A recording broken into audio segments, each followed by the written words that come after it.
เราพุทธบริษัททั้งหลายได้มาทำบุญตักบาตรเพื่อเป็นการสักการะบูชาในงานบุญวิสาขบูชาบุญวิสาขบูชานั้น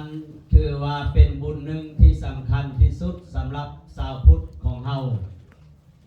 ถือว่าบ่แม่นแต่ชาวลาวเนาะก็ชาวพุทธทั่วโลกเนาะถือว่าเป็นวันสำคัญที่สุดที่เนื่องมาจากเป็นต้นเหตุมาจากพระพุทธเจ้าโดยตรงก็คือวันที่มาจากพระพุทธเจ้าโดยตรงก็คือ1กับวันมาฆบูชาเดือน3เพ็ง2ก็คือวันอาสาฬหบูชาคือวันเข้าพรรษาแล้วก็3ก็เป็นวันมาฆบูชาคือวันเดือน6เพ็งเนาะ3วันนี้เป็นวันที่มีต้นเหตุมาจากพระพุทธเจ้าโดยตรงเนาะฉะนั้นวันวิสาขบูชาถือว่าเป็นวันที่สำคัญที่สุดสำหรับชาวพุทธเนาะถือว่าทาง UN หรือว่าทางสหประชาชาติเพิ่นก็ยังยอมรับเอาวันนี้เป็นวันมรดกโลกในปี1999ถือว่าเป็นวันมรดกโลกเนาะ International Holiday ย้อนว่าเป็นวันนี้เป็นวันสำคัญความหมายความสำคัญที่เข้ามาจัดงานบุญวิสาขบูชานั้นก็คือเป็นวันประสูติวันตรัสรู้แล้วก็วันปรินิพพานอยู่ในวันเดียวกันก็คือเดือน6เพ็งพระจันทร์เต็มดวงเนาะก็คือเพิ่นเอาวันเดียวเลยพระพุทธเจ้าเนาะเพิ่นบ่ยากคือเฮาเอาวันเดียวเดือน6เพ็งประสูติวันเกิดเนาะแล้วก็วันตรัสรู้ก็คือฮู้แจ้งเห็นธรรมแล้วก็วันปรินิพพานก็คือวันที่เพิ่นจากไปเนาะเข้าสู่ปรินิพพานนี่ฉะนั้นเนื่องในโอกาสนี้จึงอยากขอประลบถึงประวัติความเป็นมาของพระพุทธเจ้าจากเล็กจากน้อยโดยย่อเนาะว่าพระพุทธเจ้าเป็นไผ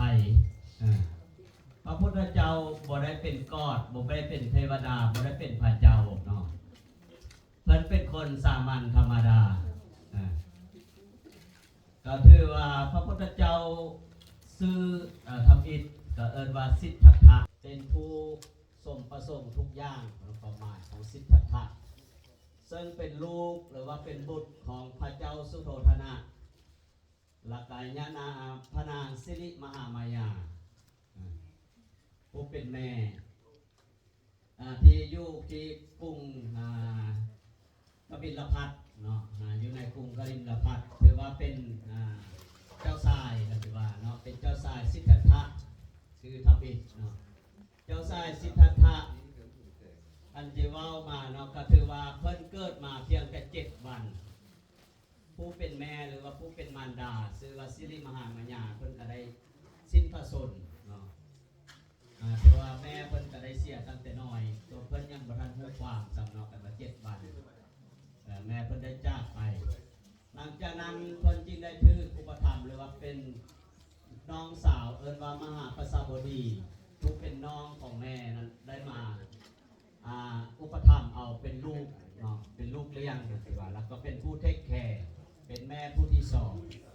2อันนั้นคือเบื้องต้นต่อมาเทว่าเจ้าชายสิทธัตถะถือว่าเกิดมาก็เป็นผู้ที่อุดมสมบูรณ์ไปด้วยทุกอย่างมีความเก่งกาจสามารถมีความเฉลียวฉลาดสามารถเรียนรู้ทุกสิ่งทุกอย่างเรียนรู้หลายอย่างหลายแนวทางด้านวิทยาศาสตร์ทางด้านประเพณีทุกสิ่งทุกอย่างเพิ่นเรียนรู้เรียนอะไรก็ฉลาดรู้หมดเนาะแล้วก็ตอนนั้นเพิ่นได้เรียนมาตลอดชีวิตตั้งแต่น้อยจนใหญ่อายุ10 ปลายปีเพิ่นอยู่ในแต่วังเนาะเพิ่นบ่เคยออกนอกไปจักเทื่อมีแต่อยู่ในวังพอเพิ่นได้สร้างปราสาท3 หลังฤดูร้อนฤดูหนาวฤดูฝนอยู่ในนั้นมีนาสนมมีกะตะปีซีซอมีความม่วนซื่นบ่ให้มีคำว่าความทุกข์เพิ่นละบ่ฮู้ความทุกข์ว่าเป็นอะไรพระพุทธเจ้าเพิ่นจนว่าใหญ่เนาะ จนมาสุดท้ายก็จนว่าอายุ10ปลายก็ปีจึงได้มาแต่งงานกับนางยะโสธราเราก็มีลูกคนหนึ่งพระพุทธเจ้ายังมีลูกคนไหนเนาะเธอว่าเพิ่นมีลูกคนหนึ่งชื่อว่าลาหุนเนาะลูกชายหลังจากนั้นอยู่ต่อมา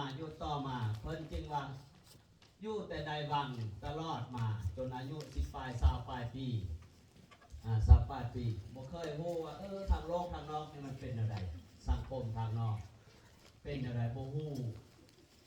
จนว่ามือหนึ่งเพิ่นจึงได้ออกไปเที่ยวเบิ่งประชาชนทั่วไปอยู่บ้านนอกคอกนาอยู่ในตัวเมืองต่างๆจึงว่าได้เสด็จพ่อนำพ่อประกาศว่าพ่อจึงได้จัดทีมงานให้จัดทีมงานขบวนไปจึงแจ้งข้าวเป้าเตือนพ่อแม่ประชาชนให้อนามัยตกแต่งประดับประดาบ้านเรือนสิ่งที่บ่ดีนั้นให้เก็บไว้ว่าซั่นแต่ว่าบังเอิญเนาะเพิ่นก็ได้เสด็จไปมือหนึ่งเสด็จเดินไปจนว่าไปแล้วก็ไปเห็นเขาเอิ้นว่าเทวทูตทั้งสี่เนาะสิ่งที่เปลี่ยนใจของเพิ่นทำอิฐไปก็ไปเห็นคนแก่ยังแก่ยางหลังกล้องของย่องมาเพิ่นก็บ่เคยเห็นมาก่อนเพิ่นจึงถามมาทหารว่าอันนั้นแม่นหยังว่าซั่นคนเพิ่นก็บ่ตัวได้แล้วบ่ยักบ่ตัวได้เนาะคนใส่เพิ่นก็ต้องตอบตามความจริงว่าโอ้อันนั้นก็คือคนแก่ทุกคนเกิดมาต้องเกิดมาแล้วต้องมีการแก้คือดังนั้นแหละอายุสังขารสู้ขึ้นมาเพิ่นก็มีแนวคิดอยู่ในใจบัดนี้เดินต่อไปอีกประพาสไปเห็นคนไข้สักแดดอยู่แคมป์หนทางเนาะคนเจ็บคนไข้นี่นะสั่นทดอยู่แคมป์หนทางอันนั้นมันไม่ยั้งอันนั้นเป็นไม่ยั้งกับเป็นไม่ยั้งว่าซั่นมันก็คนใส่คนก็บอกคือเก่าว่าโอ้อันนั้นคือสังขารของคนเกิดมาก็มีแก่แล้วก็มีเจ็บมีไข้มีเจ็บฉะนั้นเพิ่นบ่สบายว่าซั่นสุดท้ายก็ไปคือต่อมาก็ไปเห็นคนตายแล้วถามคือว่าอันนั้นมันหยังเขาเจ้าเฮ็ดไม่หยังกันตอบว่าอันนั้นเป็นคนตายคนเฮาหมดอายุสังขารก็ตายไปเกิดแก่เจ็บตายทุกสิ่งทุกอย่างเป็นสิ่งที่บ่เที่ยงแท้แน่นอนสุดท้ายก็คือไปเห็นฤาษีก็เอิ้นว่าดาบทหรือว่าเป็นพระเนาะปัจจุบันแต่ว่าสมัยตะกี้บ่มีพระเดี๋ยวละเนาะอาจจะเป็นฤาษีลักษณะฤาษีถือศีลย่างเดินไปแสวงหาบุญไปว่าแสวงหาความสุขกระถามนี่ว่านั้นมันหยังว่าซั่นผู้อันนั้นเพิ่นเป็นคนที่กำลังซอกแสวงหาความสุขว่าซั่นเป็นคนที่เลิกละก็ได้ว่าคิดเห็น4อย่างนี่แหละเปลี่ยนใจเพิ่นเนาะอันนั้นคือช่วงเขาเอิ้นว่าช่วงวัยนุ่มน้อยเอิ้นว่าวัยประสูติจนเท่าใหญ่เนาะต่อมาก็คือเป็นวัยเขาเอิ้นว่าเป็นวันที่ตรัสรู้เนาะตรัสรู้ก็คือฮู้แจ้งเห็นธรรมฮู้ในหลักธรรมคำสอนเมื่อจุดต่อมาเพิ่นยังมีความคิดอยู่ในใจมาตลอดหลังจากเห็นเทวทูตทั้ง4เห็น4อย่างหันเพิ่นจะคิดมาเรื่อยๆว่ามีความถามอยู่ในใจตลอดว่าชีวิตมันคือหยังเนาะแล้วก็ชีวิตของคนแนวนี้ความทุกข์นี่เป็นภาคส่วนหนึ่งของชีวิตของคนเฮาเพิ่นคิดมาตลอดเพิ่นจะอยากรู้คำตอบว่านี่มีหยังในชีวิตของคนเฮาความสุขนี่มันเป็นอะไรแท้คิดมาจนมาโหดอายุ29ปีเพิ่นจึงตัดสินใจหนีออกจากอันนั้นนำพานายสนะผู้เป็นขี้มาไปออกไปป้าลักหนีไปบ่บอกใครปะละพละสว่างปะละครอบครัวปะละทรัพย์สินเงินคำทุกสิ่งทุกอย่างปะละนางนาสนมวินเป็นร้อยเป็นพันมาครบงานแต่ละมือปากไปหมดเนาะอันนั้นเพิ่นทุละทุกสิ่งทุกอย่างออกไปเข้าป่าไปบวชตัดเกศออกแล้วกับปฏิบัติธรรมจนว่าทางครอบครัวทางพ่อทางแม่เนี่ยก็บ่ฮู้เนาะจนว่าไปปฏิบัติธรรมเพิ่นก็ปฏิบัติไป หลายปีหลายเดือนเนาะจนเป็นเวลา6 ปีเนาะเป็นเวลา6 ปีย้อนว่าปารมีที่เพิ่นเคยสร้างไว้ในอดีตศาสตร์หลายร้อยศาสตร์หลายพันศาสตร์บุญตัวนั้นจึงมาส่งเสริมให้เพิ่นบรรลุได้เนาะจนสุดท้ายอายุ35 ปีเพิ่นฮู้แจ้งเห็นธรรมฮู้แจ้งกับบรรลุในธรรมเพิ่นจึงเข้าใจว่าคนเฮาชีวิตของคนเฮานี้เป็นสิ่งที่บทยังแท้แน่นอนเป็นสัจธรรมเอิ้นว่าอริยสัจสี่ที่พระพุทธองค์ได้ค้นพบเนาะก็คือทุกข์สมุทัยนิโรธมรรคสิ่ง4อย่างนี้เนาะทุกข์ก็คือความทุกข์คนเฮาเกิดมาแล้วเพิ่นว่าต้องมีความทุกข์เพราะว่าเฮาทุกข์เพราะเจ็บเพราะป่วยทุกข์เพราะเกิดแก่เจ็บตายทุกข์เพราะอยากใดอยากดีอยากเด่นทุกสิ่งทุกอย่างนี่เอิ้นว่าทุกข์สองก็คือสมุทัยก็คือเหตุที่พาให้เกิดทุกข์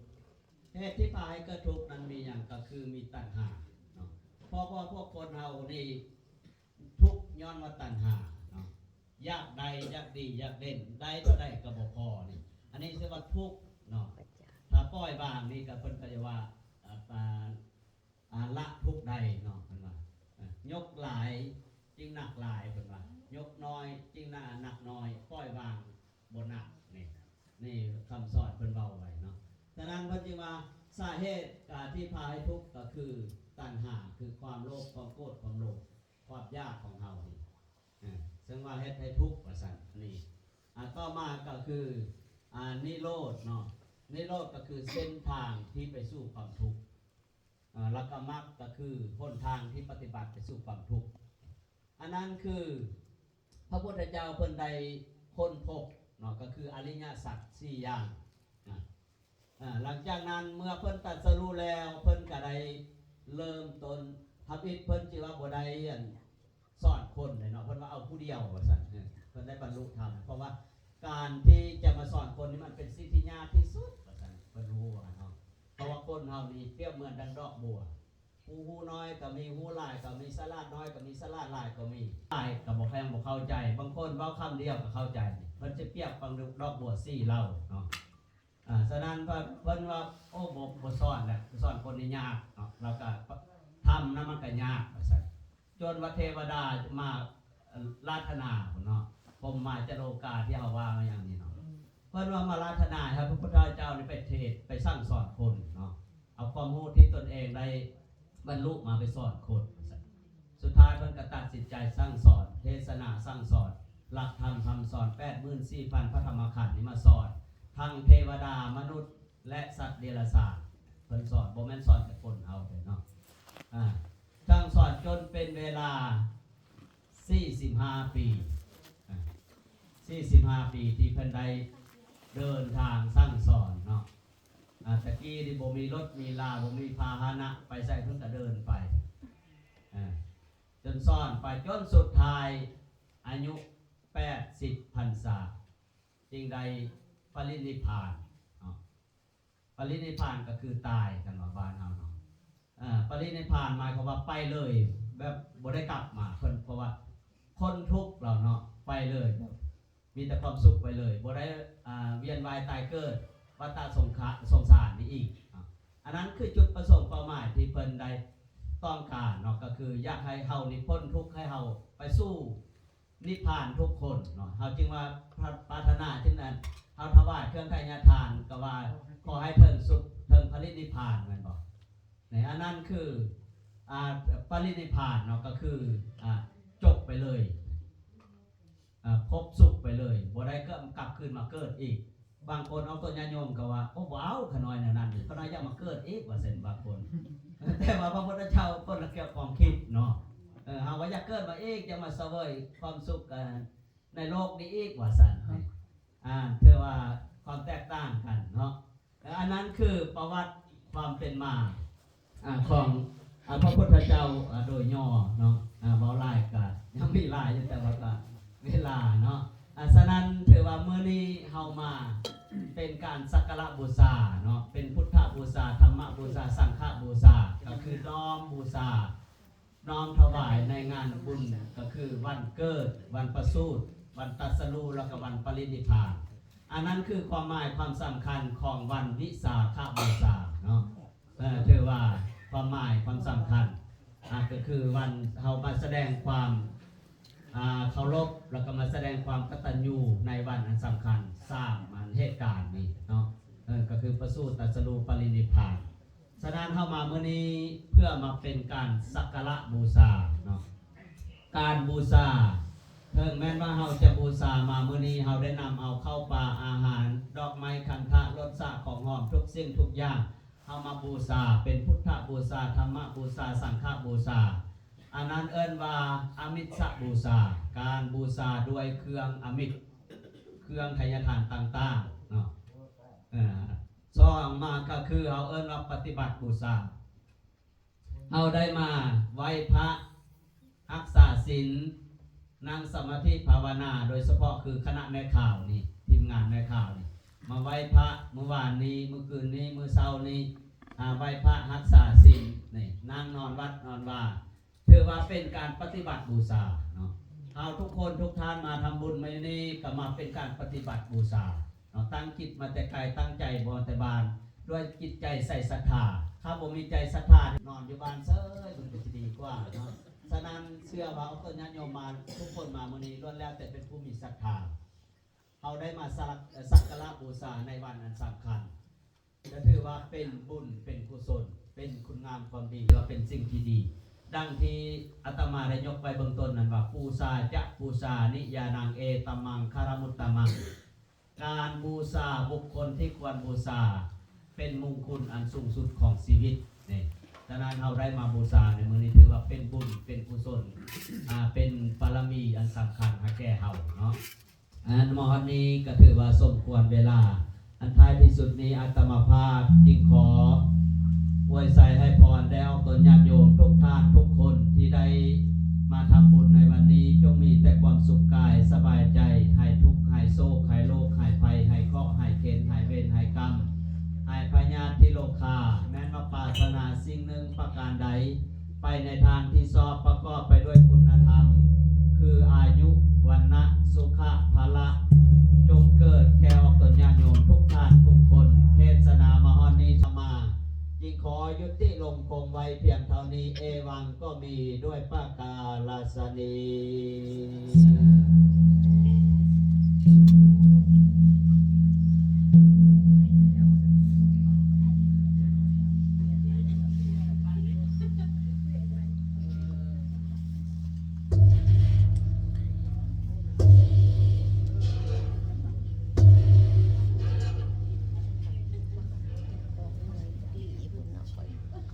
เดี๋ยวหาบ่เห็นว่าจะเป็นหลัก นะโมตัสสะภะคะวะโตอะระหะโตสัมมาสัมพุทธัสสะโมตัสสะภะคะวะโตอะระหะโตสัมมาสัมพุทธัสสะนะโมตัสสะภะคะวะโตอะระหะโตสัมมาสัมพุทธัสสะเหตุปัจจโยอะระมณปัจจโยอธิปติปัจจโยอนันตรปัจจโยสมานันตรปัจจโยสหัสสตปัจจโยอัญญมัญญปัจจโยนิสายปัจจโยอุปนิสายปัจจโยปุเรสาตปัจจโยปัสสะสาตปัจจโยอาเสวนปัจจโยกามปัจจโยวิปกปัจจโยอาหารปัจจโย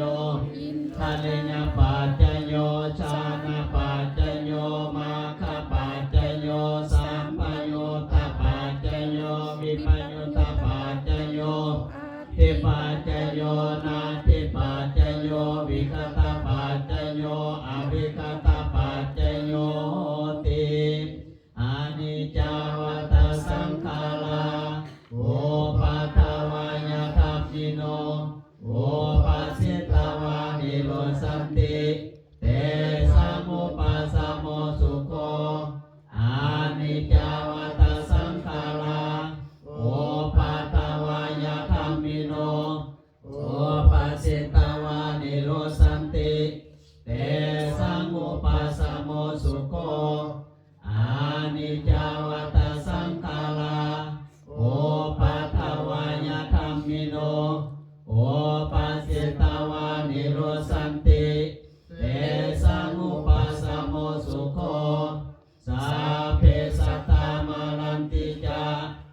ขัง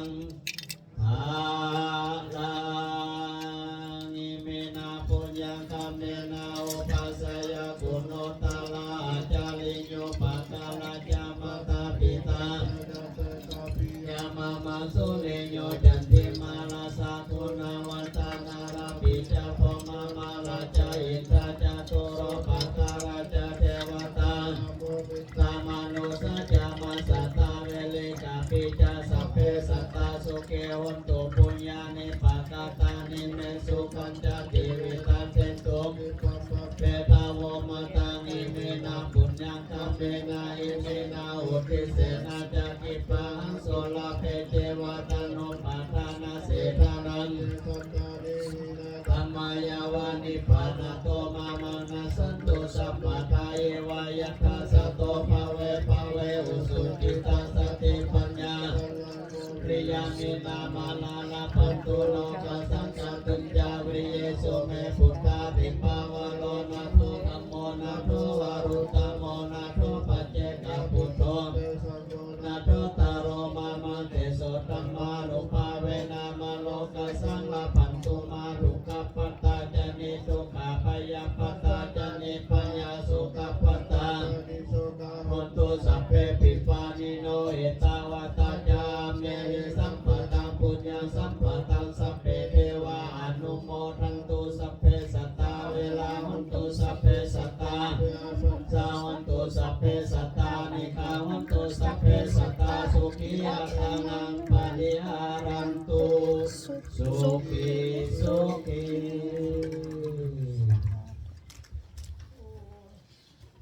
สาธุสาธุ สาธุ อิตังเม อีคังเม ยะตินังโหตุ ญาติโหตุ สุขิตา สุขิตา โหติยะตโย สุขิตาญาตโย อิมังภวรัง ภาวรัง ตัณหามิ ขันธามิ ทั้งหลาย โลกน้อยทั้งหลาย โอโนภะภาวะ ขอน้อมหักเอาขอแสนประเสริฐ พระทรงฆ์ ที่ประสงค์ เอาแล้วถูกประกาศ กล่าวแล้วถูกประ ข กา อ ศ ให้พ้นชินพ้นตา ขอให้พ้นสิ้นพ้น ทุ ทาก คนทั้งหลาย ของพวกมันไว้ทั้งหลาย ได้กระทำลงแล้ว ได้กระทำแล้ ขอ ว จงประทานสำเร็จ ขอจงประทานสำเร็จ ประทานสำเร็ ไป จ ถึง ไปเถิด สรรพสัตว์ สรรพสั ใน ตว์ ญาติ ในญา พว ติ กเราทั้งหลาย แก่พวกมันไว้ทั้งหลาย ทุกคน ทานทุกคน มาเถิดสาธุ สาวันทามิพันเตสาพังอปาราทังธรรมตามิพันเตมัญญากตังปุญญังสามินาอนุโมทิตาพังสามินากตังปุญญังไมหังทาตาพังสาธุสาธุสาธุอนุโมทามิ